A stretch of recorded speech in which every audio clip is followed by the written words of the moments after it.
De hecho, eso es lo que debería haber dicho. Debería haber dicho que vengo al teatro. Eso es lo primero. Sí, pues, ahí no tiene ni un bandejeo, no es necesario. Sí. Lo que pasa es que no... ni yo entiendo qué significa que vengas del teatro todavía. Ah, ya. Ya, te cuento rápido. Vengo del A ver. Seina.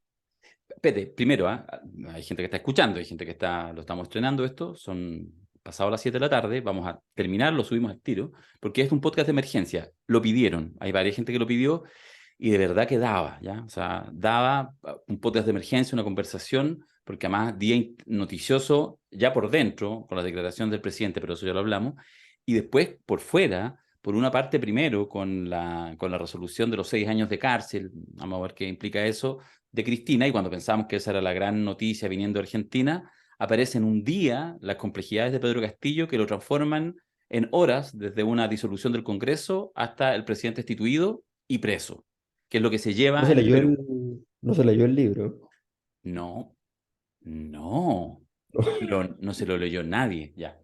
Bueno, por eso vamos a hacer un podcast y estamos esperando, en 2 o 3 minutos más va a entrar, tenemos un invitado que viene del Perú, Eduardo Dácaret, ahí ya lo vamos a presentar, un buen amigo, un buen amigo, observador inquieto de la realidad del Perú, chileno, pero viviendo hace más de, no sé, 45 años, en el Perú, y vamos a hacer una conversación así entre amigos, como las que les gusta, esas conversaciones que muchas veces no salen cuando estás con el analista internacional. Hay muy bueno, hemos estado con Raúl Sori y de repente hay otra conversación que a veces también entrega claves interesantes. Pero yo venía al teatro, porque estaba en el Seina, Alberto, y Mm.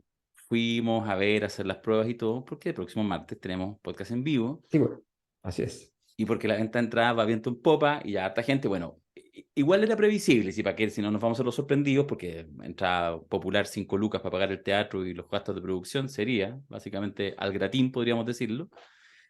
O sea, para que de verdad haya mucha gente. Y entonces vimos ahí el Seina nuevamente, grandote, estuvimos viendo. Así que estuvimos viendo ya, Alberto, dónde te vamos a sentar, porque antes estábamos preocupados de la pantalla gigante, ahora chao con las pantallas gigantes, vamos a estar ahí en vivo. Va a estar entretenido. Sí, po. Sí. No, Porque yo ya no sé actuar en vivo. sí, po, puro, vaya a andar con tu computadora, sí. Como, como esos niños, ¿ah? Que necesitan El, su metro cuadrado. el niño criado en una cajita de zapatos.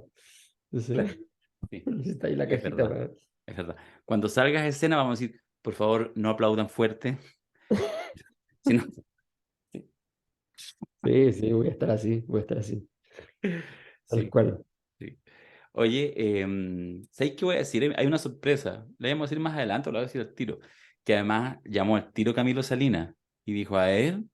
Le dije, Ah, no no, te le creo. dije, no es un show, Camilo, es el podcast. Vamos a hacer el podcast en escena. No, no tiene más ciencia, no tiene más producción. Vamos a conversar. Ya, pero ¿y? Así que Camilo Salinas, ahí tuvimos que mandar a Qué grande. pedirle el Qué mejor. maravillosa noticia. Sí, el mejor piano de cola de la región iba a estar con nosotros interpretando obviamente el vals de la Cosa Nostra y por ahí de repente se entusiasma y toca algo más. Así que igual va a ser un podcast, pero también va a tener un poquito de show. Está buena, muy buena, Está bueno, muy buena. está bueno. La versión en piano de Loca. Bueno, de hecho tiene el espectáculo ahora pasado mañana, pero están todas las entradas vendidas con el Macha en el Seguro. Seina, pues en el mismo teatro. Así que, ¿quién Deja ahí el sabe? piano. ¿Quién sabe? ¿Quién Lo sabe? deja ahí. Sí, sí, pues lo deja ahí y después capaz que ahí no haya podcast, corran los Negroni, ahí los cuatro en torno al piano de Camilo, es buena la imagen, Es buena, es buena la es imagen. buena. Les aviso al tiro de inmediato que el podcast del próximo martes no va a tener registro audiovisual, o sea, va a haber gente tomando fotos, Solo audio. audio, por lo tanto lo vamos a subir en YouTube también, probablemente el día siguiente en la mañana, pero en audio. Eh, lo más pronto posible, pero en audio, porque era muy complicado el tema de hacer un registro completo como estamos aquí en el Zoom. Así que eso. Sí, sí, Sí. sí. Me avisa que llega en un minuto. Ok. ¿Algo más que Oye, comentar? ¿sabes qué? Me llegaron muchas, pero muchas preguntas por toda clase de vías por el aprendiz. Estuvo bueno, Estuvo bueno, estuvo bueno. estuvo bueno, estuvo muy bueno. Sí, Porque tú además liberaste un video, ¿no? sí, po. O sea, subimos el video, obviamente no los trabajos en grupo, aunque igual pusimos me pasé por la sala, entonces capturé un minutito de cada trabajo en grupo, pero está el trabajo del plenario, la conversación, que estuvo bien simpática. Hay un momento al final de esa grabación que está muy divertido. Te sugiero que lo veas, no te vas a acordar, que fue al final cuando imité unas voces. ¿Te acordáis? Ah, ok. No las voy a imitar de nuevo porque me da pudor, pero me fijé que está en los últimos 60 segundos de la grabación, que es una grabación que compartimos y que liberamos porque ya se hizo la primera sesión del aprendiz, son 9 hasta el 30 de enero, y la segunda sesión es ahora, esta próxima semana, no va a ser el lunes porque Alberto viaja y una serie la vamos a correr para el día jueves. Incluso para los que estén en Santiago, la vamos a hacer híbrido, presencial. Y en fin, la cosa es que el que quiera todavía puede inscribirse hasta el día miércoles, es la última inscripción, y ahí ya cerramos y con ese lote trabajamos con los 4 grupos compitiendo por Sí, aquí el se juego de... cierran, de aquí a la próxima se cierran las inscripciones, así que o se llena o se llena la sala antes de que lleguemos a esa fecha, así que los que están interesados, varios me escribieron, eh, vayan a por ello rápidamente, porque si no, no van a encontrar cupo. Ya, está entrando pidiendo al Zoom, así que vamos a aceptar a Eduardo Dacaret, pero solo déjame decir una última cosa. Perdona que estamos en los avisos, Sí, pero aprovechando. El, hoy se subió a la página de seminarioslacosanuestra.cl, que es donde están todas estas cosas que estamos hablando. Ahí se compran, ahí están todas las ventas de los talleres, los seminarios y otras cosas. Y está subida recién, hace un ratito nomás, la preventa, ya para entrega, para tenerlo antes de Pascua, de tu libro, maravilloso libro. Yo estoy muy orgulloso, así como un papachocho, ¿ah? No, de verdad, me encanta, yo te lo he dicho en privado y también te lo he dicho en público, que me encanta que este libro ya no aborde en específico la situación chilena, sino que hagas también una contribución que yo creo que puede ser importante, de una voz desde acá, pero que de alguna manera habla sobre fenómenos globales. Y en este caso, el libro del el abismo existencial de Occidente ya está en la preventa y además ya tiene fecha de lanzamiento, que es sí, el lunes 19. lunes 19. Sí, a mediodía en el Teatro Ictus, y para poder acceder a ese, se compra el libro, entonces vaya al lanzamiento con el libro, Alberto Mayor te lo firma, te lo termina de firmar y se va al aeropuerto para irse a, más o menos. Exacto, No, no exactamente, exacto. pero casi. Así que esa Pero casi. información, de ahí la contaremos más, pero está en la página web. Ya, vamos a hacer Eso. entonces, vamos a admitir a nuestro buen amigo Eduardo Dacaret. Ya, perfecto. Ahí llegó, tenemos una pequeña pausa técnica. Y estamos con Eduardo Dacaret, amigo entrañable, que está en Lima, en Barranco, y justo ahí en el límite con Miraflores. Eh, no, en realidad no lo vamos a presentar. Estudió tantas cosas, estudió ciencia política en Heidelberg, ¿es correcto? Sí, señor. Ya, Sí, perfecto. sí. Y solo decir que está aquí en virtud de ninguna especialización, sino sencillamente de un gran amigo chileno de nacimiento, su primera juventud, con estudios en Alemania, pero Mm. viviendo toda una vida en Perú. Trabajaste millones de años en la OIT y por lo tanto también con una mirada, yo creo, bastante amplia de la región. Y nos pareció, junto con Alberto y aquí en La Cosa Nostra, un excelente testigo, opinante, crítico y con una mirada bastante, yo diría, profunda y compleja, para nada apasionada en el sentido partidista, para nada.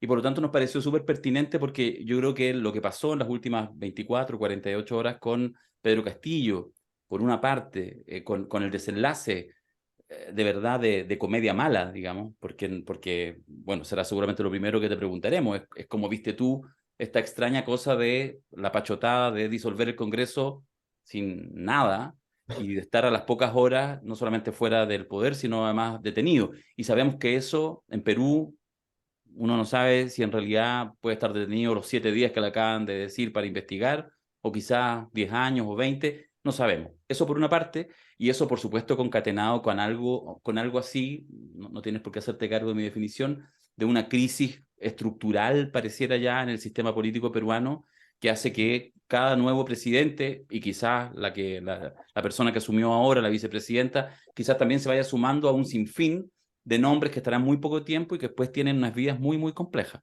Bienvenido, Eduardo, y muchas gracias por estar acá en La Cosa Nostra. Muchas gracias, Darío. Muchas gracias, Alberto. Es un placer, es un honor estar con ustedes. Eh, Creo que es el podcast número 1 en Chile actualmente, están muy bien cotizados. Gracias. Solo quiero agregar, sí, estudié hace un siglo ciencias económicas en Perú, en la Católica, y ciencias políticas en Heidelberg, pero hace un siglo de eso. Y como limitaciones en esta conversación, no tengo datos de insiders, de mis amigos influyentes que me han dicho tal o cual cosa. No, soy un mortal común y corriente que se entera por la prensa y huele, sí, algunas cosas. No tengo gran información ni considero que pueda hacer un gran aporte tampoco, pero me encanta estar en esta reunión y conversar con ustedes. En lo que sí tengo experiencia recapitulada en la mañana es en golpes de Estado.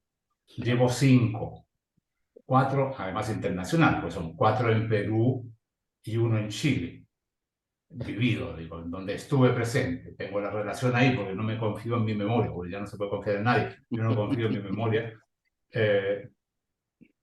Y son 5 golpes de Estado. Y esto, hago referencia a lo que dice gente que aprecio, fue una opereta, tomando tu línea de pensamiento. Fue una opereta. Un periodista que aprecio mucho también, que valoro mucho, Gustavo Gorriti, decía hoy día o ayer en la tarde en su página web del Instituto de Defensa Legal, IDL, no fue un operativo, fue una opereta, es lo que hicieron ayer, ¿no? Otro amigo bien informado y que además sabe escribir, decía, no entiendo qué pasó. Si el tipo no estaba informado o si le tendieron una trampa. O sea, yo no pretendo dar acá la explicación, esto es lo que sucedió, muchachos. Yo me imagino que estaba igual de perdido que antes. No quiero lanzarme hablando mucho, no sé cómo tú Sí, moderas. no, no, es que sabes lo que pasa, que yo creo que tú lo que estás planteando es esta impresión que tú nos das respecto a los hechos, es una impresión que se tradujo perfectamente, no suele ocurrir en política internacional, que la gente que está lejos pueda ver exactamente la sensación, la misma sensación que se vivió probablemente dentro. O sea, cuando uno ve la, la alocución de Castillo con los papeles temblando, en un momento de autoridad, ¿no? Donde estás haciendo un golpe blando, donde estás tratando estás informando además de un toque de queda que tú supones que lo tiene concertado con las Fuerzas Armadas, porque un toque de queda sin la concertación de las Fuerzas Armadas no tiene sentido.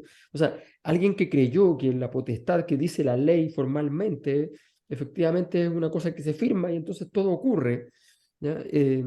Alguien que no aprendió de política nada en todo este proceso. Entonces creo que fue tan evidente que las mínimas reglas del funcionamiento del delicado mundo del poder quedó tan... Entonces fue como, para cualquiera fue evidente que lo que tú dices, de que esta ópera bufa, esta opereta, de que esto fue una cosa más que en el fondo... Recuerdo un amigo que en el colegio decía, esto es triste, pero no da pena. Y, y- Está bueno. y un poco así, ¿no? Oye, hay que tener presente 2 cosas. Uno, siempre la historia del Perú. Darío hablaba de una crisis estructural. Sí, dura hace algunos años, yo digo unos 200 más o menos. Y lo otro, ¿quién es Pedro Castillo? Algunos lo retratan en la prensa como un sindicalista. Tengo entendido el señor ni siquiera era sindicalista. Se convirtió en agitador en una huelga magisterial hace 5 años. Y ahí se hizo 2017. conocido 2017, porque esa huelga paralizó un poco, complicó un poco el país. Antes nadie sabía de él. Y de sindicalistas, los más conocidos, podemos dar nombres. O sea, algunos conocemos, el magisterio, de la construcción, o de aquí o de allá. Y de Pedro Castillo no sabíamos nada. Y segundo, igual como algún otro presidente, Este llegó al cargo por accidente. Mi percepción, mi olfato, me dice, ni él, ni quien lo patrocinó, ni su vicepresidenta, nunca pensaron en que podían llegar a ser a la presidencia. Y todo esto se remonta, si buscas causas para no hablar de culpables, a periodo inmediato, 6 años atrás, 2016, elecciones, pierde la señora Fujimori y le da una rabieta. Le da una rabieta. Tiene todo el poder en el Parlamento, creo que eran 77 curules, 77 votos en su momento, o sea, más de la mayoría absoluta.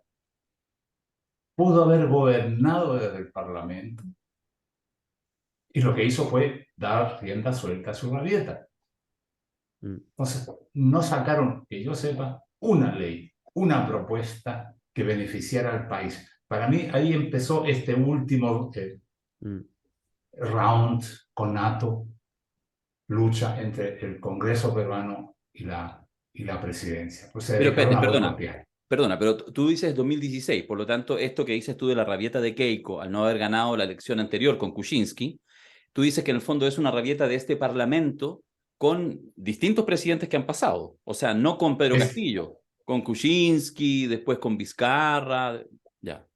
es correcto. Empezó, eso para mí fue la línea de partida de este último trecho en la carrera. Ah, perfecto. Sin quitar esa desarticulación histórica, ese problema estructural que tú mencionabas en tu introducción, Darío. Pero si yo cojo el último tramo, creo que lo marcaría ahí. Ahí empezó el despelote. En la Bueno, elección, en la elección anterior, es correcto. No en la última, no el 21, el sino 2016. el 16. Porque ahí, ¿qué teníamos para atrás?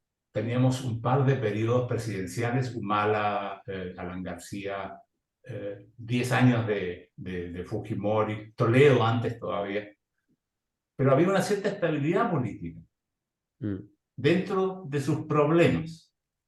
Había una cierta estabilidad política, hubo crecimiento económico desde el 2001, el país se fue para arriba, la cuestión mejoró. Entonces, ¿cuándo se rompe ese modelo político y económico? El económico se mantiene en realidad. El político se empieza a romper por una rabieta de alguien que solo se miraba. Pero ahí, mira, ese es un tema que a mí me parece bien interesante porque no tengo más que intuiciones respecto a eso, porque creo que, no, que requiere un análisis más culturalista del proceso político, no solamente político. Y no tengo investigaciones culturales en Perú, o al menos no las he hecho hace unos casi 20 años, hice una. Y la verdad es que me da la impresión de que al menos hay que seguir la huella del fujimorismo como un elemento, al menos sintomatológico, muy importante de todo este proceso de crisis. Ya sea porque sea muy importante y ya sea porque no sea lo suficientemente importante para ganar, nunca. Entonces, esa combinación de factores, más el elemento cultural que añade, porque el elemento cultural es una postura muy autoritaria, una cierta reivindicación de una forma de gobernar, que claro, que justamente, digamos, la contraria a la de Castillo, o sea, es como justo el ejemplo contrario de llegar y poner orden eficazmente, pero de una manera brutal.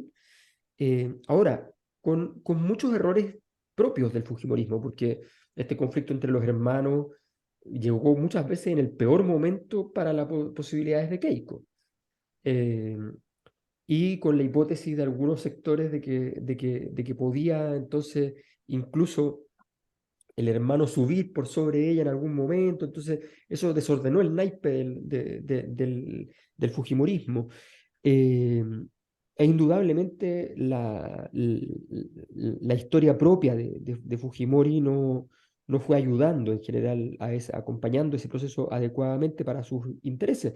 Entonces, da la impresión de que ahí detrás late una energía casi arcaica, ¿no? Cultural, que es parte importante de este proceso disruptivo, porque, por ejemplo, cuando uno dice Chile, que ha estado en una situación de crisis en los últimos 10 años en términos de crisis institucional, legitimidad, digamos, no han caído gobiernos, eso, en fin, pero uno sabe más o menos las causas específicas, contingentes de la crisis. Por supuesto, como toda crisis, tiene raíces de 200 años igual y tiene algunos elementos históricos, pero es la combinación de factores, pero uno sabe que el catalizador inmediato ha tenido que ver con determinado tipo de políticas y determinadas rutas de acción. Eh, en este caso, cuesta entender qué hay del propiamente político en la crisis peruana, más allá de la crisis institucional, que es muy evidente, pero ¿qué hay de propiamente político en una crisis donde ninguna fuerza política ha logrado vertebrar una respuesta de ningún tipo? Eh, y quizás hay que ir a buscar entonces esos fundamentos, esas bases a otro sitio. Eh, cuando cuando me jubilé, me puse a estudiar, quería estudiar historia, quería aprender la historia de Perú, de Chile, de Alemania.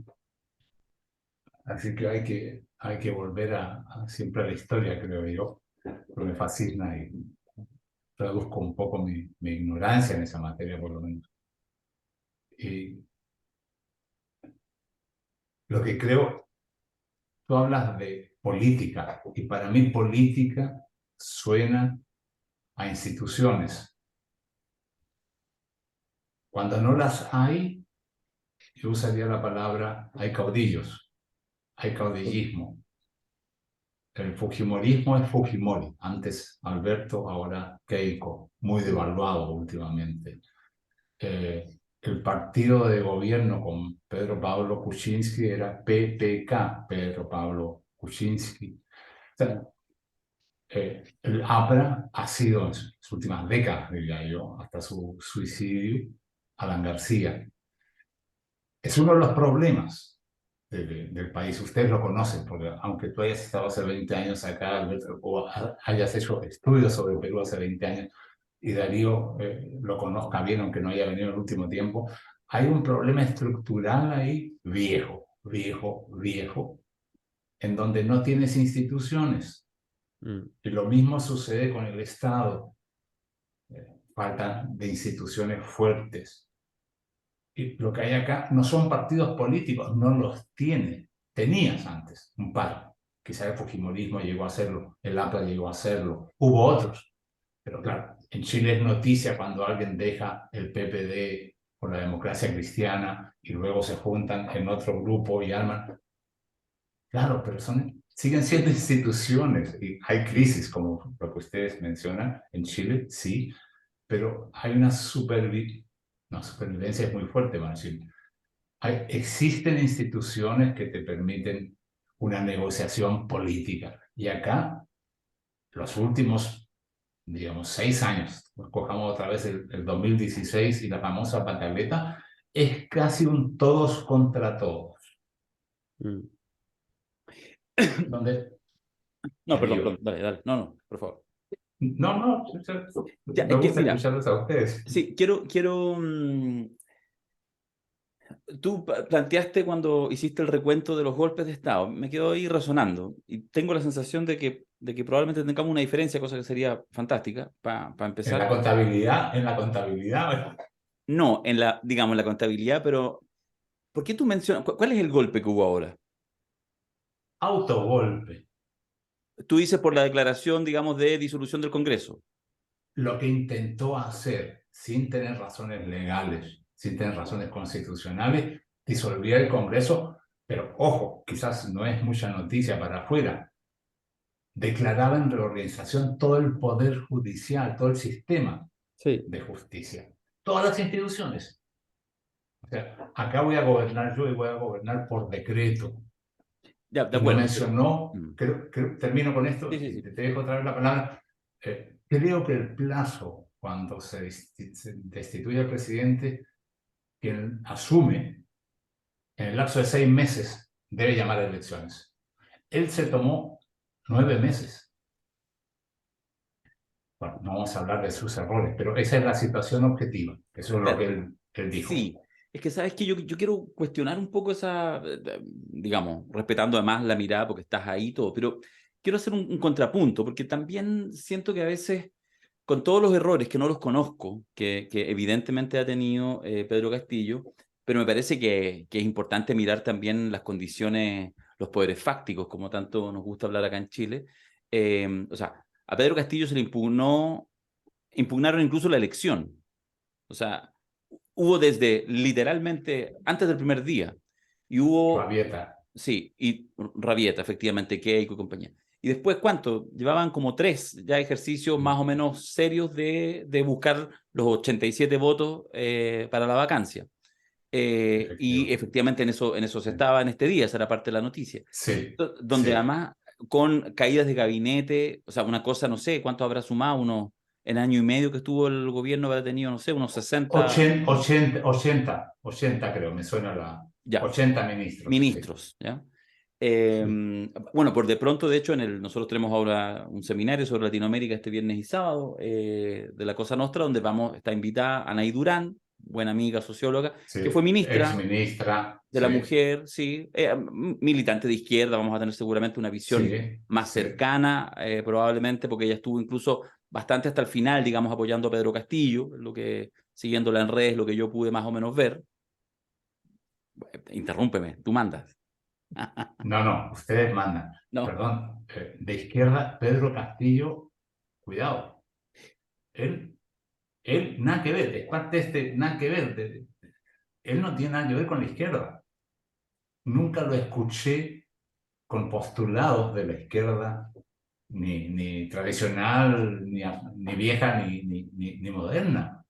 No, al contrario, tiene raíces bastante conservadoras, bastante del provincianismo, en materia de... En fin, nada más. ya, Eso. pero yo creo que es una súper buena discusión. Ahora, reconoceremos que, por las razones que sea, por esta cosa un poquito de cascarita del partido del Perú Libre, Sí, ¿no? ¿Sí? sí, sí, Eh, sí, sí. y digamos por estas declaraciones a veces pomposas de su líder, en fin, respecto a que eran marxistas-leninistas, etcétera, que claramente no calzaba con lo que uno veía, la puesta en escena, y muy bien lo que tú dices, los discursos del propio Pedro Castillo. Pero lo que sí es cierto es que un poco forzado, el mundo de la izquierda finalmente sí decantó en segunda vuelta, lo apoyaron, y hubo personeros de las izquierdas más clásicas que lo ¿Cómo es? apoyaron y que a poco se fueron saliendo. Lo que digo que de alguna manera es cierto lo que tú señalas con esos matices que sobre todo desde el punto de vista ideológico son muy importantes,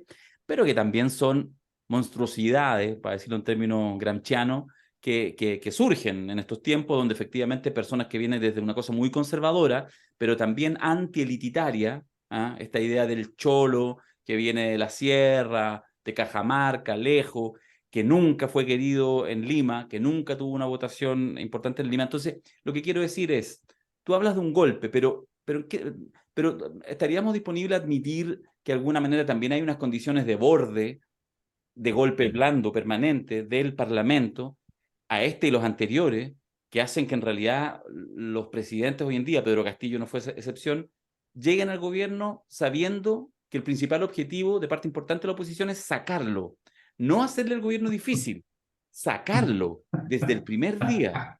Si eso no es Sí, una condición estructural de golpe muy sí, extraña, sí, sí, no, de acuerdo, Darío. Yo no insisto en definirlo como golpe. También podemos discutir si lo que hizo Alberto Fujimori en abril del 92. eh, del 92 fue golpe o no fue golpe.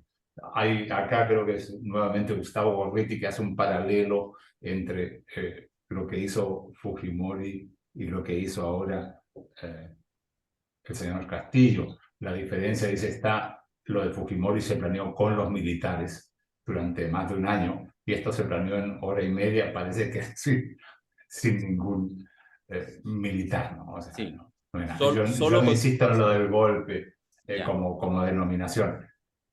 Tú dijiste, se me fue la idea, tú dijiste algo y por no interrumpir ya se me fue, ya me saldrá de nuevo.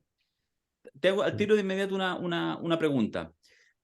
A propósito de esta crisis que tú señalas, digamos, porque es una crisis, creo que es muy útil y para quienes están escuchando el podcast es muy didáctico mirarlo, incluso temporalmente, jugar con esta fecha del 2016, de un momento como de no retorno, de una fuerza que sigue estando siempre coqueteando con el 50% por debajo, que es la fuerza de Keiko Fujimori, que baja a veces bastante, pero que yo creo que siempre logra llegar a ese... Siempre va y va a seguir teniendo posibilidad, digamos, de trabar. Pareciera ser, incluso alguien podría decir, bueno, mejor háganla que gane las elecciones y que sea presidente una vez, digamos, no lo sé. No, por Te favor, voy a tú, interrumpir, todo el te rato. voy a interrumpir porque si no me vuelvo a olvidar. Y hemos llegado a la conclusión con mi esposa que la memoria no es mala, sino que es lenta. Tú has mencionado también cuando chateamos en la mañana el eventual racismo, el potencial racismo frente A a este Pedro cholo. Castillo, profesor de escuela primaria, de provincia, sencillo, al principio con su sombrero. Y sin embargo, discúlpame, sería el tercer presidente. 2001, el Cholo Toledo. Y el tipo sí fue lustrabota y venía de la sierra y fue discriminado y se aplicaron criterios muy racistas con él y la campaña en contra de él. Yo me acuerdo, pues lo viví muy de cerca. En esa época compraba el diario El Comercio y todavía en impreso. Hicieron tal campaña en contra de él que estuvo a punto de caer. Y cuando se dieron cuenta que podía caer y que no les convenía porque el modelo económico iba viento en popa, o sea, la economía iba viento en popa, entonces se pararon de un momento a otro y dejaron de fastidiarlo, por usar la palabra, el Cholo Toledo. Siguiente. ¿Qué más tenemos? De gente de la sierra. Bueno, Humala quizás no es de la sierra, en realidad en este momento no me acuerdo dónde es, pero era un Sí, agregado militar sí. en la embajada, creo que en Francia. También fue despreciado, si quieres, por eso. O sea, Castillo no es el único presidente que llega a presidente también medio por Tú dices que no es accidente. factor, que no fue factor en este momento No, no, de no, su no, caída. cuidado, cuidado. No, solo digo que tener en cuenta lo que ha pasado antes. No Mm, es algo nuevo. O mm. sea, que tengo, no, lo dejamos de lado. Hay muchos elementos racistas en esta campaña contra él. Sí, es correcto.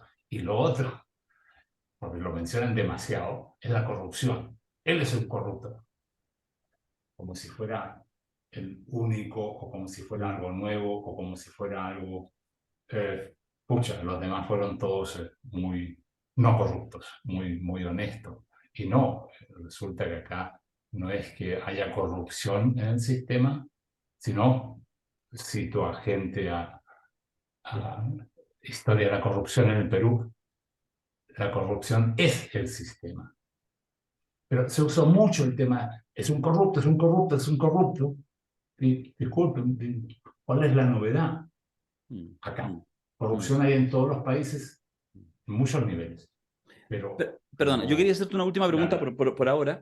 Insisto, en ya, este tema de las crisis políticas, porque recién tú lo señalabas y todo.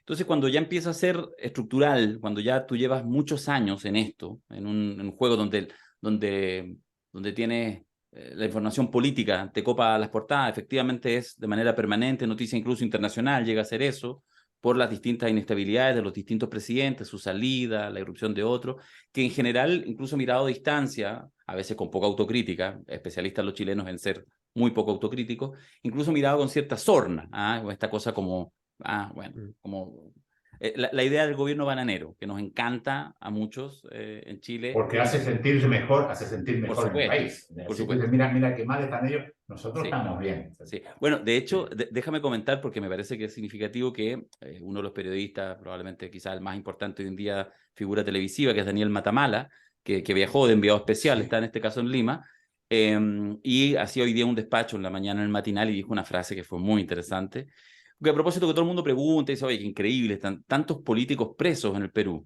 tantos políticos presos en el Perú. Entonces decía, bueno, citó a alguien, pero no dijo el nombre, así que yo creo que es una idea de él, no sé, que bueno, que una cosa problemática es cuando hay o sea, hay solo una cosa cuando en una sociedad hay muchos políticos presos. Aquella sociedad en que no hay ni un político preso. Y obviamente hablando de Chile, donde realmente no sé qué hay que hacer en el mundo político, corrupciones pero por todo lo alto, y clases de ética. Hasta ahí hemos llegado, esa es como ya la pena de muerte, es la clases de ética. ¿Ya? Bueno, hago el cierre de ese paréntesis, me parece importante. Muy El, bien. Sí, yo estoy completamente en contra de esa frase. muy Completamente. buena, ya muy bien. Completamente. O sea, me parece. No, está Lo buena. siento, yo siempre defiendo a Daniel, pero de Sí, hecho, le voy a decir a Daniel. pero lo encuentro un populismo barato así, pero mal. No, pero no es Mal, mal. literal, pues Alberto, pero No, lo que está. pasa es que, a ver, es que lo que pasa es No, pero que, es un mira, contrapunto con Chile es que necesario. hay una cosa que sí, a ver, yo creo que hay varias cosas, pero solamente el detalle, porque hay una cosa que sí importa en el tamaño de la corrupción, sí es importante. O sea, a mí me parece vergonzoso los casos de corrupción chilenos, me parece que efectivamente tuvieron un contenido orgánico en términos de las relaciones con el mundo empresarial, que ese contenido orgánico se plasmó en legislaciones, se plasmó de distintas maneras, ¿ya? Eh, pero el volumen de la corrupción es una cosa importante en los países. Importante porque se ha demostrado en América Latina de que tú te puedes llevar un país para la casa. O sea, y eso no es menor. O sea, cuando tú ya estábamos hablando de actos de corrupción que terminaron por desviar recursos de 10.000, 15.000, 20.000 millones de dólares, ¿ya? Estamos hablando de que tú te estás llevando un montón de políticas públicas, un montón de infraestructura, un montón de todo. O sea, una cosa es el carácter orgánico y yo creo que Chile tuvo una oportunidad de oro en la posibilidad de juzgar el tema del financiamiento ilegal de la política y que efectivamente eso fue una vergüenza por todo lo alto. Eh, y creo que es una herida muy importante, además, una de las razones por las cuales estamos donde estamos hoy día. Eh, pero hay que decir que en Chile los volúmenes de la corrupción, lo más grave en Chile en realidad ha sido el tráfico de influencia, ¿ya? La capacidad de subvencionar indirectamente a los privados, muchas cosas de ese tipo, que son evidentemente condiciones de corrupción, pero no estamos hablando de cuando tú haces la cosa más ordinaria del mundo, que es tener una aduana paralela, Ecuador-Argentina, ¿ya? Que es tener sistemas de funcionamiento paraestatal con dinero que permiten entonces hacer funcionar el Estado cuando no funciona deliberadamente para que efectivamente funcione lo paralelo. eh, no tienes autoridades que incluso llegan a mostrar su fortuna luego de haber estado fundamentalmente en el aparato público toda su vida. Eh, entonces no llegas a los volúmenes que están en otras partes. Entonces a mí me parece que eso es delicado. El caso peruano creo que es un muy buen ejemplo de una condición muy, muy estructural. Ahora, yo quiero decir también que el caso de Castillo, de todos los presidentes que hemos visto, yo creo que, y les pregunto a ustedes, pero a mí me pasó que el día uno de su gobierno, yo dije, bueno, este no termina, No, obvio. era obvio. Eso es muy Y, fuerte. Eso pasaba también allá en Perú, ¿no, Eduardo?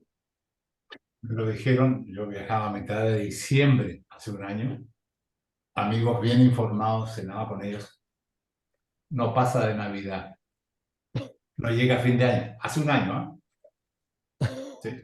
Sí, sí, y creo que era el tenor, no, ya lo van a sacar. Ojo, este ha sido el tercer proceso de vacancia también, o sea, es decir, el Congreso no se dedicó tampoco a legislar, ni el gobierno a gobernar, porque es lo que cambió de ministro. No tenías Ministerio de Salud, no tenías Ministerio del Interior, había ministro, pero no había ministerio. Si cada 2 meses cambias al claro, equipo, No hay no, nada. no pasa nada, no hubo gobierno. Mm. Entonces, no pasaba nada, el país ni siquiera estaba en piloto automático, no había piloto, no había sí, nada. eso que estás diciendo, Eduardo, es súper importante porque eh, cuando, las- cuando los gobiernos dejan de tener políticas públicas, que parece una cosa completamente ajena a la estructura del poder. La verdad es que los gobiernos se vuelven muy inestables. O sea, yo estoy viviendo en España y en el verano con mi familia fuimos a Italia y, y la verdad es que eh, en España hay muchas políticas públicas, muchas, una gran densidad de acción de política pública en la vida urbana, en fin. Y en Italia no había nada, era como de verdad, tú decías, pero ¿dónde? Estamos hablando de la séptima economía del mundo. O sea, pero no había una Sí, sola política pública que tú dijeras, esto se nota en la calle. sí, Esperar el autobús era 50 sí, minutos, ¿ya? sí, En el centro, no estamos hablando de la periferia, o sea, estamos hablando en el centro. Era una cosa vergonzosa. Te ibas caminando por una vereda, se terminaba la vereda, no tenías dónde ir, ¿ya? O sea, entonces tú decías, no habían, ibas a la zona de playas y no habían playas, todas las playas eran privadas, con lidos privados, había que pagar 60 euros para entrar a la playa, es una cosa de loco. Entonces, eh, tú decías, no hay, no había nada, nada, tú decías, no hay políticas públicas. Y tú ves que, de hecho, yo creo que Italia y Perú andan por el mismo promedio de gobernantes en los últimos 10 años. O sea, andan por ahí. Yo creo que incluso Italia va peor. Yo creo que ahora con lo de Castillo puede que haya, pero están ahí, o sea, cambian de gobierno a cada rato sin ninguna duda. Entonces me parece que esos niveles de inestabilidad tienen mucho que ver también con lo que tú describes, cuando tú no tienes un Ministerio de Salud, no tienes un Ministerio de Educación en forma, funcionando. Y la gente dice, al final, la política es como una especie de espectáculo que aparece en la tele y te da lo mismo si se cae o no se cae. Bueno, perdona, y eso, que era la pregunta que hace rato, que era, ¿cómo esto afecta la vida cotidiana? Justamente en esa misma dinámica, cuando ya es estructural. Porque uno pensaría, oye, imagínate que mañana por X razón saliera Gabriel Boric.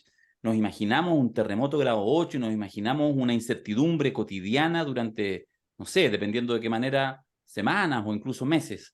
¿Cómo se vive en Perú hoy, después de la salida de Castillo? ¿Cómo lo ves tú? Y también, insisto, en este ciclo que tú nos regaláis del 2016 hasta ahora para poder entender el proceso. fue el golpe militar del 68. Creo que los únicos que salimos a la calle fue mi profesor de sociología y yo. Eh, Golpe militar del 75. Ahí fue un general Mm. contra el general Velasco. Morales Velasco Bermúdez. Bermúdez sacó a Velasco, ya estaba enfermo. Creo que yo estaba en la Plaza de Armas mostrándole algo a alguien. Estaba de paso en Lima en esa época. Eh, no pasó nada, etcétera. Con lo de Fujimori tampoco, quizás alguien salió a la calle, no me acuerdo. Y ahora yo miraba por la ventana, la gente tranquila, paseando. Había un evento que se iba a hacer mañana viernes del sindicato de mi oficina y me llega pronto un mail, se ha postergado, dije, se apresuraron, para que, sé que no pasa nada, no va a pasar nada. Mi familia, hermanas, están preocupadas. Tranquilos, no pasa nada, no hubo nada. Diferente a cuando se robaron el poder del Ejecutivo en el Parlamento y pusieron a Merino de presidente. Ahí la gente salió a la calle. Hay un olfato de la gente también, de las sociedades. A este no lo aguantamos. Y salieron, y Merino duró una semana y salió. Lo sacaron. Lo sacó la gente. Eso cuando sacaron a Vizcarra. Sea, claro, Sí. contra Vizcarra hubo una acusación primero, no resultó, me parece, y después finalmente lo sacaron. Gustavo Gorriti dice, tengo por ahí una cita absolutamente injustificado, pero en fin, salió Vizcarra, entró Merino, que se había convertido en presidente del Congreso, y duró una semana. La gente, ahora no pasa nada. Primero porque la gente está hasta la coronilla del proceso este, pues mucho tiempo ya eso desgasta. Una de las columnas que yo siempre leo en el diario La República, los lunes, Jorge Bruce, psiquiatra, pero psiquiatra que no escribe sobre la salud pública o problemas de psiquiatría en general, sino aplicado a la política peruana, a la situación política peruana. Mm. Hasta a él se le notaba en su columna que estaba medio deprimido. Bueno, cuidado, no estoy diciendo que él estuviera deprimido. Yo lo percibía ya casi como deprimido por esta situación tan larga y desgastante para toda la gente. Pues no había otro tema. Mm. El COVID, el coronavirus, salió de la agenda. La cuestión de la acusación tal, ya no había página política o sección política, eran policiales lo que tú veías en la televisión, en la prensa, aquí y allá, la denuncia, el descubrimiento, el nuevo destape, los domingos en la noche salen los programas periodísticos. Una periodista muy buena que yo siempre he visto, siempre he seguido su programa, me hartó. Era ya solo la denuncia y el seguimiento y la cámara oculta para el tipo que entró a la casa del presidente y el presidente y la ministra. No, no, no, no. Era un tema, se volvieron, ¿cómo se dice? Monográficos, o sea, solo un tema y Monotemáticos. eso gracias, monotemático y acá no pasaba nada y creo que la gente lo vimos algunos. La mejor opción ahora es probar con la señora Dina Boluarte, que tampoco tiene ni gran experiencia política. Ella fue, no sé qué tanto la conocen, pero fue jefa de una oficina del registro civil, el correspondiente al registro civil chileno, en un distrito de Lima. Cuidado, no jefa de todo el servicio, jefa de una oficina en un distrito de Lima. Empezó como asesora, después terminó como jefa. Es de provincia también, nació en Chalhuanca, abogada, experiencia política, intento de postular como, no, perdón, postuló Postuló y perdió. alcalde en otro distrito limeño, no le ligó. Creo que también postuló a congresista, pero tampoco le resultó. O sea, no es que tengamos ahora a alguien con gran trayectoria política, pero parece ser una señora, una mujer sensata. Y en este mundo de insensatos y de tanta locura política, quizás traiga paz y logre armar un buen gabinete. Que ella está pidiendo tregua a las fuerzas políticas y a la prensa para tratar de armar algo y salir de este círculo vicioso en realidad. Se Vamos a ver. supone, hay opiniones no, visiones respecto a que ella igual, al menos en los últimos días, seguramente ya lo debe haber tenido mínimamente negociado, porque recordemos, para quienes que nos escuchan no saben, que los presidentes se eligen con dos vicepresidentes, el primero y el segundo, que digamos que los designa el presidente, por lo tanto se supone que son De confianza. de confianza. Claro, Bueno, dicho sea claro. paso, yo creo que, o sea, el mejor negocio hoy en día es ser candidato a vicepresidente en Perú, porque ya, bueno, aunque después también tienen mal final, como Vizcarra, en fin, pero lo que quiero decir es que se provoca una paradoja, porque alguien que supuestamente está en tu riñón, por algo tú lo pones como candidato de fórmula, termina siendo eventualmente el principal interviniente, porque bueno, si hay vacancia al presidente, te toca asumir, y por supuesto que eso en las débiles relaciones de lealtad política, que eso sí parece un fenómeno cada vez más instalado en el Perú, Mm. pareciera que eso pasa. Entonces, bueno, más allá de la experiencia que uno tenga, la pregunta es nosotros hemos jugado en las últimas semanas en el podcast con esta frase viral, ¿a son de qué? Entonces la pregunta que te hago yo es, ¿a son de qué debiera, uno pudiera esperar algún periodo? Te lo pregunto realmente, ¿hay alguna razón, algún elemento racional que uno pudiera hacer pensar que la nueva presidenta ratificada por el Congreso pudiera tener efectivamente un periodo de cierta estabilidad, pudiera corregir algunos males más profundos y pudiera ser el inicio de un camino, ojo que algo similar se pensó con Vizcarra, para salir de una cierta, digamos, inestabilidad estructural? Tomando tu último ejemplo, la mención al presidente Vizcarra, salió, lo leí hoy día, con el 70% de aprobación. Cuando lo sacaron, cuando lo destituyeron, tenía el 70% de aprobación. O sea, no lo estaba haciendo tan mal. Punto uno. Punto dos, te recuerdo que acá no es un partido político que decide vamos a presentar a Darío Quiroga de candidato a presidente y a Alberto Mayol a vicepresidente, o al revés, perdón, no quiero ofender. Mejor el, Solo no, que a mejor el Darío, revés. a Darío No, lo está conozco bien. más que Me al preocupa resto de esa, me Está preocupa. presidentes. bien. Y Lo se decide, sacamos rápido. y va la fórmula, porque ustedes dos son cómplices en este podcast y llevan un montón de tiempo y se conocen bien y trabajan en la cosa nuestra. No, pues, recuerda que estas dos personas, la verdad, en este momento no me acuerdo quién fue el tercero, el otro vicepresidente, es el señor Vladimir Cerrón, Vladimir se llama, acorde con su ideología, Vladimir Cerrón y su partido registrado, que negocia con fulanito y sutanita. Muchachos, ya hacemos el negocio.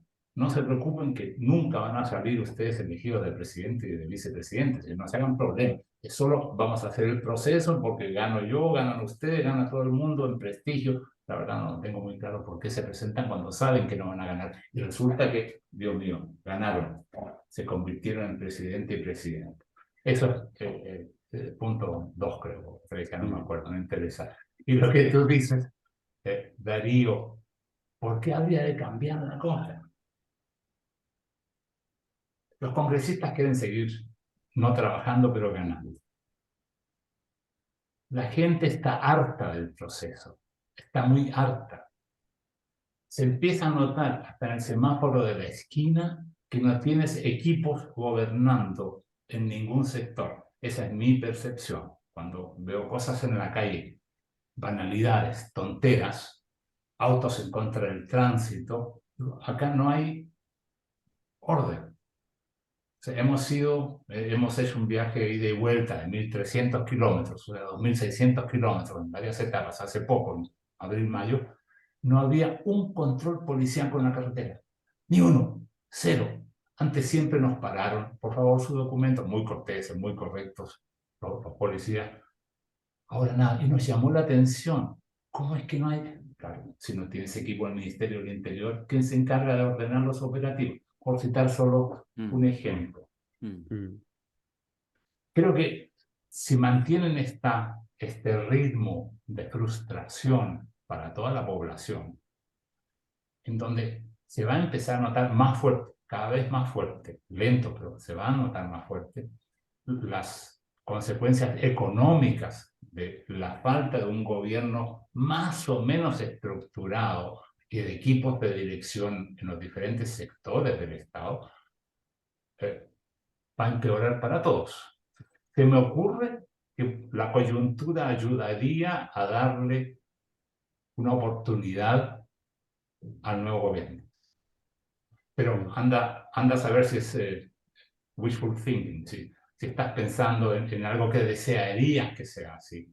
Pero quizás lo estamos convocando con ese wishful thinking, con ese deseo de que sea así, porque lo necesitamos como país, como nación, aunque sea inconclusa, pero al fin es una nación. No lo sé, responde más o menos a tu inquietud. No es una gran respuesta tampoco, solo mis percepciones. Pero justamente ese es el gran punto ahora. La pregunta es si tú ves que dio la impresión, así como también así de ver la primera escena, de que, efectivamente este cambio se produjo con un cierto hastío y da la impresión de que es como, ya, tranquilicemos y ojalá que funcione. Ahora, igual se cometieron errores de entrada, como inmediatamente anunciar que esto sí Al termina. 2026. Sí, porque eso es una tontería porque en el fondo justamente lo que obliga es que pasado mañana pueda aparecer la hipótesis de otra cosa y empieza rápidamente a no cumplirse tu primera palabra, que siempre es tan importante ritualmente lo primero que dijiste. Creo que ahí se sobrevendieron un poco, pero da la impresión de que el hecho de que haya una sensación de que dentro del mismo gobierno, efectivamente, hay una necesidad de articular una respuesta que más o menos estabilice la situación. Habrá que ver cómo reacciona la élite, no solo política peruana en este contexto, pero da la impresión de que hay ciertas condiciones de posibilidad como para poder darle una vertebración a este proceso y tratar de llegar efectivamente al 2026. no se ve fácil porque estamos muy lejos, estaba recién empezando el mandato y la verdad es que es bien complejo, pero al menos un tiempo. ¿Tú qué tanta probabilidad ves tú de que esto tenga alguna posibilidad de sostenerse? Primero yo hablaría en singular. No se sobrevendieron, se sobrevendió. Hasta ahora, hasta hoy en la mañana, era ella solita, si no tiene Sí, a nadie. sí. Tiene que armar equipo. Y esa afirmación que registré, también nota, ok, tuve mis dudas, ¿cómo debe ser esto? Yo me quedo hasta el 2026, porque es lo que manda la ley, disculpen. Pero está así, es así, no es que ella quiera quedar, no, le corresponde. ¿Le corresponde asumir como vicepresidenta? Sí. ¿Le corresponde quedarse hasta el final del mandato? Sí. ¿Y por qué surgen tantas voces, tantas no sé, perdón, algunas voces rápidamente en la prensa, pero deberían llamar ya a elecciones? ¿Pero por qué se va a quedar tanto tiempo? Más o menos el tema que tú mencionas, Alberto. ¿Y por qué? ¿Por qué tendrían que llamar a elecciones? ¿Qué te resuelve el tema de elecciones si lo haces en 4 meses, 6 meses? ¿Va a haber algún cambio? ¿Va a haber nueva gente en el Congreso? Ahora entran la gente decente al Congreso, al menos un mínimo nivel de cultura, de preparación y de afán de servir al país. Eh, Disculpa, ¿y quién podría ser el nuevo ministro, el nuevo presidente? ¿La señora Keiko? ¿Desde la cárcel quizá? No lo sé, acá todo es posible. Algo le prometí a mi mujer hace más de 40 años. Mira, Perú no es fácil, pero no te vas a aburrir. Y no se olvida de eso, ¿ah? No se olvida, porque tiene algo de impredecible el asunto. Lo que yo no entiendo, si me dicen por qué la cosa se va a calmar, yo pregunto, ¿y por qué ella tendría que llamar a elecciones para los siguientes, dentro de 6 meses? Si yo tuviera la esperanza, llamémoslo así, de que una elección cambiaría, si no radicalmente, al menos en gran medida, los problemas actuales, diría, fantástico, señora, usted debe convocar. Me auno a esas voces. Pero no, nadie, a ver, la mayor parte de gente pensante, diría yo, no lo ve así. Mm. Y ella ya relativizó. Hoy en la mañana, si no me equivoco, dijo algo así como que ya veremos, por los periodistas, y ya va a convocar elecciones, ya va a convocar elecciones, de modo que nos lo podamos repartir entre nosotros, los poderes fácticos, los que mandamos, los que tenemos la sartén por el mango, ya va a convocar elecciones, y ella dijo finalmente, no se apresuren, veremos más adelante. Y tiene toda la razón. Veamos qué es lo que puede hacer primero, si puede armar gobierno, no, si tiene un equipo de ministros. Creo que fue con Ollanta Humala, cuando él asumió, porque era el Cuco su programa de gobierno era terrible, van a compartir tu casa, y te van a quitar tus ahorros, y el auto, y que se va a tener que compartir el auto, terrible. Eso lo convirtieron después en un programa más moderado para la segunda vuelta, que lo llamaron la hoja de ruta, y luego lo clave fue el gabinete. Puso un gabinete, en general, de primera línea, con gente que daba confianza, no, salvo el premier, que creo que era el señor Cateriano, no me acuerdo mucho del resto, pero dijo, esta es la señal que él mandó. Entonces, con la señora Dina Boluarte hay que empezar por ese lado. Vamos a ver qué gente nombra, qué equipo, qué capacidad de convocatoria tiene. Sospecho, no lo he leído, sospecho que va a poder convocar gente por este nivel de hastío que existe en el país. Que va a haber gente ahora dispuesta a colaborar, a tratar de hacer un gobierno más razonado, más sensato, porque ha sido muy lo contrario, insensato lo que se ha hecho hasta ahora. El gobierno, perdona, muy corto, para contrapreguntar y ya para ir cerrando, pero ¿tú consideras que el gobierno de Pedro Castillo fue muy insensato? O sea, fue, digamos, más allá de las, porque uno puede a veces calificar unas ciertas torpezas, ¿ya? Unas ciertas ignorancias, unas ciertas incompetencias. pero en términos como de gobierno, ¿fue un gobierno especialmente malo e insensato en este año y medio que alcanzó a gobernar? Me remito a lo que dije antes. Para hacer gobierno, para ser un ejecutivo, tienes que poder ejecutar políticas públicas. Para ejecutar políticas públicas necesitas equipos entre los técnicos y los políticos y los managers. Y eso creo que no se llegó a dar. Mm, mm, Creo que era además pedirle peras al olmo mm. si él pudiera haber recibido apoyo de gente con más cancha en el tema. Pero el apoyo de él era su patrocinador, el señor Cerrón, Mm. ex gobernador de un departamento de la Sierra del Centro, Junín, con Tatarma, Huancayo, etcétera, con, bueno, no importa lo que se le acusa, a mí no me consta.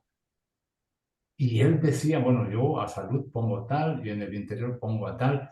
O sea, no hubo un plan de gobierno que pudieran más o menos tratar de ejecutar. Entonces, ¿qué se hizo? No lo sé, no lo Claro. sé. Es que, ¿sabes por qué te lo pregunto? La pregunta es un poco es capciosa y yo con esto hago mi última pregunta, intervención, para que pueda cerrar junto con Alberto. Es que me falta el motivo del crimen, ¿ya? O sea, digamos, más allá de cuál haya sido la secuencia de las 24 horas infaustas, donde algún asesor que ya le debe estar clavando alfileres, que le dijo, presidente, destituya al Congreso y hágalo así, sin, ni siquiera legalmente, porque hay un procedimiento para hacerlo, para al menos, digamos, avanzar en aquello. Y sin apoyo, yo creo que ni la Guardia Palacio, o sea, no, impresionante, digamos, no tuvo nada, ni el carabinero de tránsito, el policía de tránsito, nadie, digamos, o sea, no solo no tenía el respaldo de los milicos, no tenía el respaldo de nadie. Ya, entonces, ok, pero efectivamente, más allá del autogol, que eso terminó siendo lo que hizo Pedro Castillo, yo creo que a esta altura del partido eso ya moros y cristianos lo reconocen. Pero las ganas de sacarlo no fueron sus errores propios, sino fue el hecho que él ganara, por la razón que sea. Quizás porque todo el mundo supo su incompetencia o porque alguien pensó que podía ser un gobierno radicalmente de tal sello, etcétera. Pero el intento de sacarlo fue desde que triunfó en las urnas por las razones que sean. Entonces, lo que me falta a mí para pensar, para tener una mínima expectativa de que esta señora pudiera, la nueva presidenta del Perú, pudiera avanzar en algo, es que la salida de Castillo hizo que en algún sentido ganaran quienes lo querían destituir, es decir, los grupos políticos con presencia en el Congreso que gestionaron su vacancia desde el primer momento. Y entonces no me parece, me cuesta todavía el motivo del crimen de sacar a Castillo para saber qué es lo que entonces se corregiría ahora. Pudiera ser, si yo esperando tus palabras, pero tendría que pensar demasiado bien de ese Congreso, si en realidad lo que ellos querían era mayor capacidad técnica en el gobierno, y eventualmente esta presidenta se los dé, pero sería un No, exceso de optimismo, ¿no? no. Oye, el motivo del crimen yo también me preguntaba, y nos preguntábamos qué le dijo al presidente Castillo anoche o hoy día en la madrugada, perdón, antenoche Ante o ayer noche. en la madrugada, oiga, haga esto. Porque mi comentario fue cuando hablaba con algún amigo acá, error de cálculo, pero qué terrible error de cálculo. O sea, no se imaginó, no pensó que quizás debería hacerlo con el apoyo de algunos militares, o dio por sentado, o no le alcanzó su comprensión de la situación para llegar a eso. Eh, Oye, creo que incluso la gente que no quería sacarlo, ayer estuvo de acuerdo con sacarlo, Sí, después que le adoptó esa medida. sí, en Cuando eso. ni siquiera estaba seguro que iban a alcanzar esos 87 votos en el Congreso, ¿eh? Hasta la Sí, noche anterior y en la mañana de ese día no no estaban. estaban ya las cartas, porque si tú dijeras, ok, yo sé que a mí me van a vacar esta tarde, entonces pataleo, golpeo el tablero, pateo el tablero. Pero no era el caso. Muy, era posible que fracasara esa medida, era el tercer intento de vacancia, que el tipo siguiera todavía hasta el siguiente intento, el siguiente proceso, o algo así. Quienes ganan, oye, están detrás. Lo cierto es que hay muchos intereses que ahora no salen tanto en la prensa, pero que los has vivido. Reforma universitaria para eliminar, solo un ejemplo, para eliminar las universidades Bamba, las universidades de fachada, porque eso fue otro de los grandes legados de Alberto Fujimori. Crean una institución, empiezan a evaluar a las universidades y a poner sello y a liquidar a otras que no lo merecen. Ok, contrarreforma, leyes para que esto se postergue y se anule. Los padres de familia tienen ahora derecho a evaluar los textos escolares. Entonces ya no es solo el Ministerio de Educación, asuntos sexuales, asuntos de género, eso ya no se puede tocar. Una contrarreforma en varios aspectos, en educación, en sistema político, en esto y lo otro. Todo eso estaba en marcha en el Congreso. Se me pueden seguir ocurriendo ejemplos, pero no viene al caso. A lo que voy, esos intereses de apoyar la informalidad, de permitir el caos en el transporte, o sea, por donde lo vieran, los escasos progresos que se hicieron en las últimas décadas, desde el transporte público a la educación o a la educación superior, se estaban echando para atrás. Y claro, si ahora están tan ocupados destituyendo o tratando de destituir presidentes, eso no les funciona muy bien. Pero no creo que para acá el asunto. En ese sentido, ustedes tienen toda la razón en sospechar. Bueno, no hay razones para creer que esto va a cambiar. Sí, yo digo wishful thinking. Espero que pueda cambiar por un tiempo. Sí, Eduardo, si uno, a ver, cuando hablábamos de que desde el principio esto parecía que iba a durar muy poco, y de hecho yo creo que si uno pondera el análisis y hace un poco de recuento de las situaciones, más bien puede llegar a la conclusión de que bastante duró. Recordemos que el primer mes, los comentarios que habían eran, primero, que en el fondo el Congreso le había hecho un favor respaldando el gabinete porque era un gabinete prácticamente impresentable. Habían varios miembros del gabinete con denuncias graves en la justicia, con casos abiertos, situaciones complejas de toda índole, además personales, comerciales, políticas, de todo orden. Eh, y además eh, se consideraba que probablemente había habido un respaldo que había sido casi dadivoso en ese sentido. Em, entonces, en segundo lugar, que no es culpa de Castillo, él parte con una condición económica bastante mala, con una En lo personal dices tú, No, no, o la como situación país. del país está con un momento en el cual hay una devaluación importante, cuando parte su gobierno, entonces evidentemente eso golpea, y las devaluaciones siempre golpean además fundamentalmente en lo que es la capacidad de compra, entonces evidentemente eso es complejo.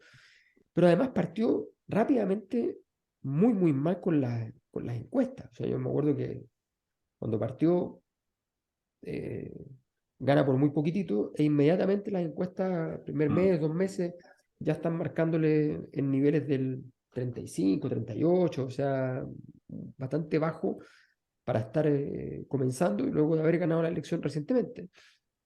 Eh, y además entra en una serie hay unas acusaciones que son más complejas, pero que en realidad nunca prosperaron, que de fraude electoral, eh, que probablemente tengan más que ver con las dinámicas de acusaciones de fraude electoral que están en todas partes del mundo ahora prosperando, en medio de la locura imperante. Pero también hubo un par de días en que no se registraron acciones de gobierno y habían serias sospechas, supuestamente además filtradas desde dentro del mismo del gobierno, de que estaban pasando esos días cosas de las cuales no había huella. Entonces, que había sido bastante complejo.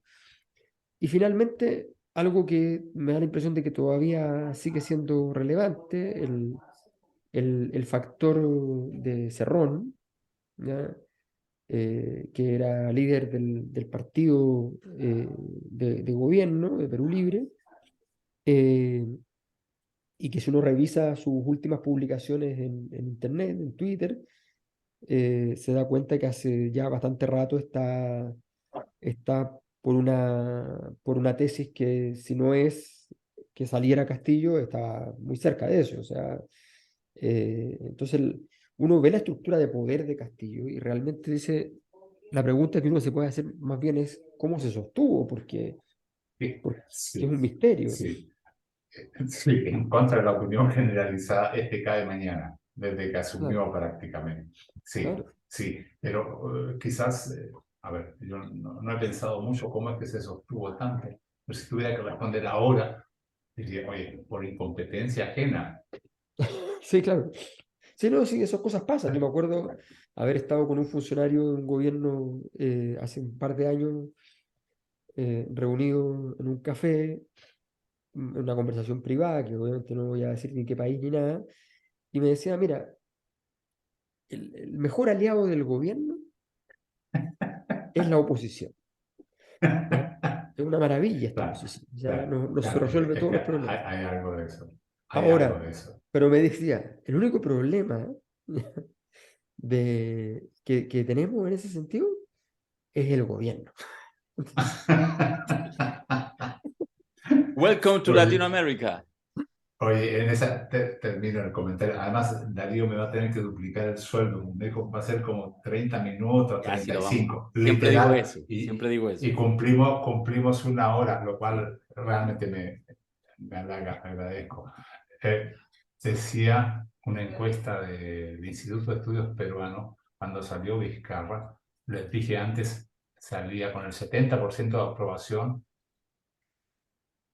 y el Congreso estaba en ese momento con el 8 o el 9% de aprobación. les importa un Y carajo. eso no, hoy día, bueno, hasta hace 2 días creo, el presidente Castillo estaba, no me creas mucho la cifra, pero cerca del 30%. Había subido en los últimos meses y el Congreso seguía bajando. Creo que eso es una explicación de por qué la gente no apoyaba así en masa esta idea de vacarlo y porque el sentir generalizado suena gordo, pero sentir generalizado, ¿qué viene después? Mm, Porque la idea era sacar a Castillo y la vicepresidenta Dina Boluarte. ¿Qué viene después? El actual presidente del Congreso, otra vez presidente de la República, ahí era posible que la gente saliera de nuevo a la calle. mm, mm, Entonces, ¿qué venía después de sacar al presidente y la vicepresidenta? mm. Eso de dejar a Dina Boluarte fue una solución que el Congreso y otros grupos no lo habían considerado hasta hace poco. Estaba propuesto por algunos, no era una idea oculta. Mm. Más de algún analista o comentarista lo había dicho. Lo mejor en este caso sería irnos por Dina Boluarte, que estaba acusada, se la iban a liquidar por una, en mi modesta opinión, tontería. Mm. Bueno, Decidieron dejarla. vio un sentido de oportunidad, no sabemos si pensando en la patria o pensando en sí misma, pero vio un sentido de oportunidad, se desmarcó con la suficiente antelación, un tuit correcto al minuto exacto en que el presidente estaba supuestamente cerrando el Congreso, la puso rápidamente, la limpió para estos efectos y asumió. No sabemos si para, quizás, ¿por qué no? Formalmente es la primera presidenta mujer de la historia del Perú, que sería una historia que uno Sí, debiera valorar si efectivamente fuera una presidenta democráticamente electa. Pero bueno, pero ahí está el hecho sí, anecdótico que puede transformarse, sí. quién sabe, si de repente en eso, un activo Sí, pensado, sí, puede ser, sí, puede ser, sí. y de repente aparece con pañuelo verde. Ah, ah, quién sabe, No, ni sí, una menos, compañera, no sé, es un pero activo, eso es un activo. Si lo que sí, es un activo, tiene, o sea, además que es un momento donde casi cualquier cosa que no es negativa es un activo. es un activo. Por cierto, Eh, sí, muy Pero bueno, buena. noticia en desarrollo, se dice en la prensa. Efectivamente, noticia en Noticias desarrollo. de San Roque. Eduardo, muchas gracias por... Te hemos arruinado Gracias. Gracias, la siesta de Eduardo. la tarde. No, pero de verdad, un placer. Un placer. Y un abrazo también a todo el Perú, para que todo ande mejor. Muchas gracias, Alberto, muchas gracias, Darío. Realmente aprecio la oportunidad. Mis amigos, la mayor parte no está acá cerca mío, tengo poca gente con la que yo hablar. Y ustedes, Darío, en la mañana me obligó a empezar a pensar un poco más en esta historia. Me encantó, Muy bien, lo aprecio. excelente. Muchas Muchas gracias. gracias, que tengan buena Dale, noche, chicos. un abrazo. Gracias. Chao. Beso. Chao, Un Chao. abrazo. Alberto. Nos encontramos. Chao, chao. Adiós.